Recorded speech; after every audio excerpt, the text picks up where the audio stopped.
At one point or another, we've all been tricked by dumb hoaxes.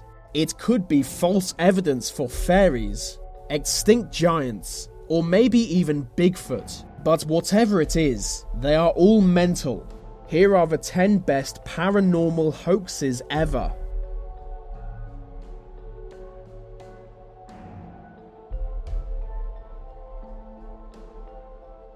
In 1917, 2 photographs emerged appearing to show mythical creatures. The first photograph was of a young girl admiring a group of dancing fairies. It was the first of 5 photographs, collectively known as the Cottingley Fairies. They gained huge interest for several years, with many accepting them as evidence for the existence of fairies. The second photo showed a winged gnome with a girl named Elsie Wright. The photos were examined by several photographic technicians who said they show no signs of being faked. The Cottingley Fairies received a lot of publicity in the UK, but faded from memory after the 1920s. It was only in the 1980s when it was revealed as a hoax. 65 years after it started, the 2 girls involved admitted they were just cardboard cutouts of fairies. The Well to Hell is an urban legend and creepypasta, but it started off as just a hoax. The legend is that the Soviet Union once drilled a hole so deep into the earth that it broke through into hell. The hole was said to be in Siberia. A recording device was lowered deep into the hole, where it picked up the sounds of millions of souls being tortured.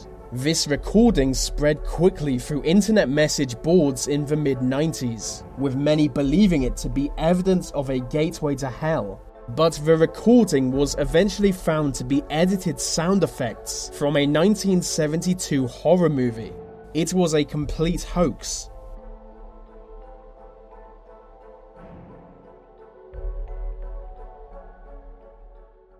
The Cardiff Giant is one of the most successful hoaxes in history. In the 1860s, a man named George Hull created a fake corpse.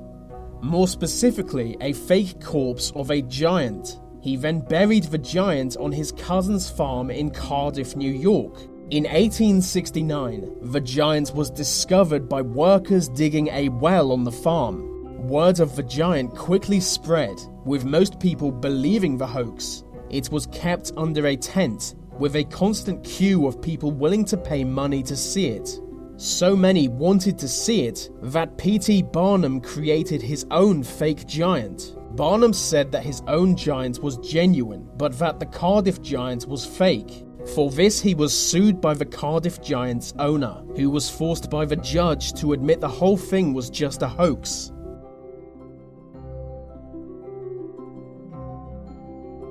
Go back to the 18th century, and you'd find it common for Japanese fishermen to create strange monsters. They would take the lower half of a dead fish and sew it to the upper half of a dead monkey. They would then claim it to be the corpse of one single hybrid animal. In 1822, Japanese sailors sold one of their creations to an American shipmaster. 2 decades later, it was shown to the sideshow pioneer P.T. Barnum. Barnum soon put the creature on show. He called it the Fiji mermaid, a strange animal captured in the waters near Fiji. He managed to display it in the American Museum of Natural History, but only for a short while until it mysteriously disappeared and was never seen again.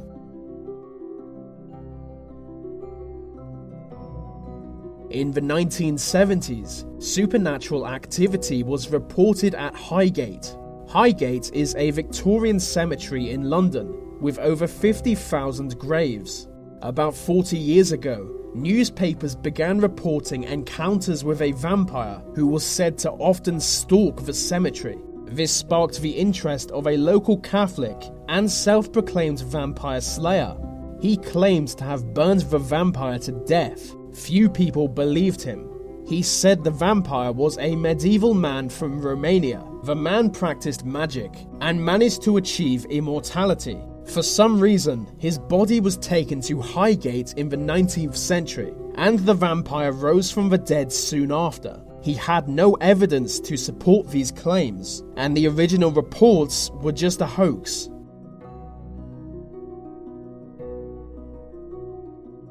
Crop circles are brilliant because they are blatant hoaxes, yet people still believe them. They have been found since the 17th century, but only became well known in the 1970s when they started popping up all over the place. Many people believe they were left by aliens or witches, but the group who started the trend in the 1970s have admitted it was a hoax. Some people dispute their admission. These people believe it would be impossible for humans to make the crop circles.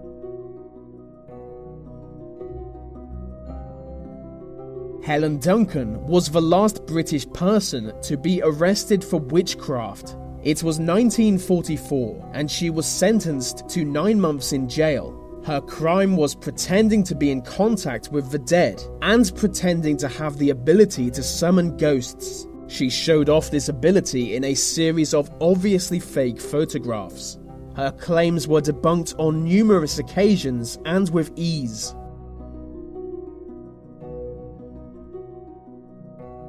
In 1967, a bizarre piece of footage emerged. The footage appears to show a Bigfoot walking calmly through woodlands in Northern California. Many experts have studied the footage and concluded it to be genuine. But to me it still seems like a man in a monkey suit, and nothing more.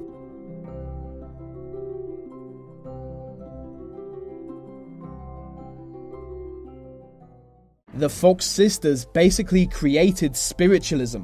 They had huge success in the 1880s, claiming to be able to contact spirits. In front of live audiences, they would speak to people's dead relatives and demonstrate knowledge of the supernatural. They inspired 8 million people to follow in their footsteps and become spiritualists. But in 1888, 2 of them admitted it was all a hoax.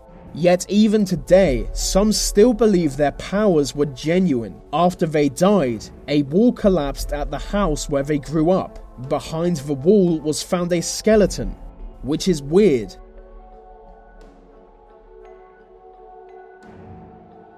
Over the last few centuries, there has been a lot of debate over whether the Loch Ness Monster exists.